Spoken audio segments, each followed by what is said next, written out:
Hi friends, সকলোলৈ মোৰ নমস্কাৰ। আহক আমি আজি এটা এপ্লিকেশ্যনৰ বিষয়ে অলপ শিকোঁ। আপোনালোকে আটাই নিশ্চয় কেলকুলেটৰ ইউজ কৰি পাইছে। বিভিন্ন হিচাপ নিকাচৰ কামত আমি কেলকুলেটৰ ব্যৱহাৰ কৰিব পাৰোঁ। এই কেলকুলেটৰটো দেখিছে। এতিয়া ভাবক আপুনি অসমীয়া আখৰবোৰ, অসমীয়া নম্বৰবোৰ ব্যৱহাৰ কৰি কিবা এটা কেলকুলেশ্যন কৰিব বিচাৰিছে। মন যাব পাৰে কেতিয়াবা আপোনাৰ তেনেকুৱা এটা কৰিবলৈ। তেতিয়া কি কৰিব? এই এপ্লিকেশ্যনটো আপোনাক সহায় কৰিব নোৱাৰে নিশ্চয় এই ক্ষেত্ৰত, কাৰণ এইটো সম্পূৰ্ণ ইংৰাজী আখৰবোৰ, নাম্বাৰবোৰ ব্যৱহাৰ কৰি প্ৰস্তুত কৰা হৈছে। এই ক্ষেত্ৰত এটা এপ্লিকেশ্যন আছে গুগল প্লে ষ্ট'ৰত, আপুনি সেইটো ব্যৱহাৰ কৰিব পাৰে। আপোনাৰ মোবাইলটো যদি এণ্ড্ৰইড মোবাইল, তেতিয়াহ'লে আপুনি এই এপ্লিকেশ্যনটো ব্যৱহাৰ কৰিব, যিটো অসমীয়া কেলকুলেটৰ। আচলতে সঁচা কথা ক'বলৈ গ'লে আমি যাওঁ হওক গুগল প্লে ষ্ট'ৰত। ইয়াতে আমি চাৰ্চ কৰিম অংক। চাওক, অংক বুলি চাৰ্চ কৰিলে অংক, আছামিজ অংক, বিভিন্ন ধৰণৰ অপশ্যনবোৰ আহিছে।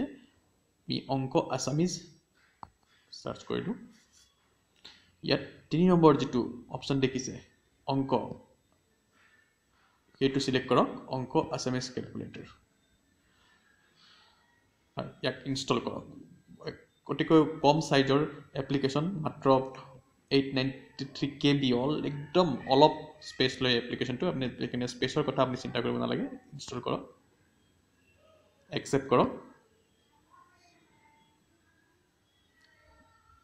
চাওক, হৈ গ'ল, এতিয়া ইনষ্টল হৈ আছে। সুন্দৰ। এতিয়া আপুনি বেক যাওক আৰু আপুনি নিজৰ হোম স্ক্ৰীন বা য'ত এপ্লিকেশ্যনবোৰ ইনষ্টল তালৈ যাওক। চাওক, মোৰ ইয়াতে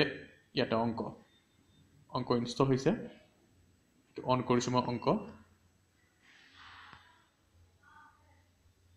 চাওক, আটাইখিনি অসমীয়াত। আপুনি যি ধৰণৰ কেলকুলেশ্যন কৰিব বিচাৰে সেইটো কৰিব পাৰে। 895/5 যদি কৰিব বিচাৰে, উত্তৰ পাই গ'ল আপুনি। ধৰক 250 পূৰণ 98, এনচাৰ পাই গ'ল। বিভিন্ন ধৰণৰ সকলোখিনি ফাংচনেলিটি আছে। যদি আপুনি মাইনাছত কিবা কৰিব বিচাৰে, মাইনাছ ইউজ কৰক।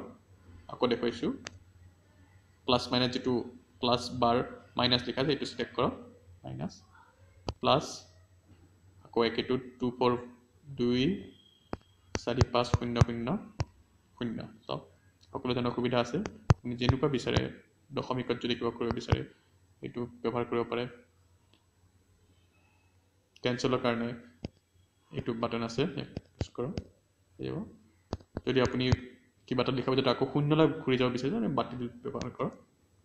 দেখিছে ইমান সহজ, আৰু নিজৰো কৰি ভাল লাগে, কাৰণ আখৰবোৰ অসমীয়াতে আছে। ব্যৱহাৰ কৰি চাওক, যদি ভাল লাগে ৰাখক নিজৰ মোবাইল ফোনত, আৰু যদি আপুনি ভাবে যে বৰ ব্যৱহাৰযোগ্য নহয়, আনইনষ্টল কৰি দিয়ক, কোনো কথা নাই। ধন্যবাদ।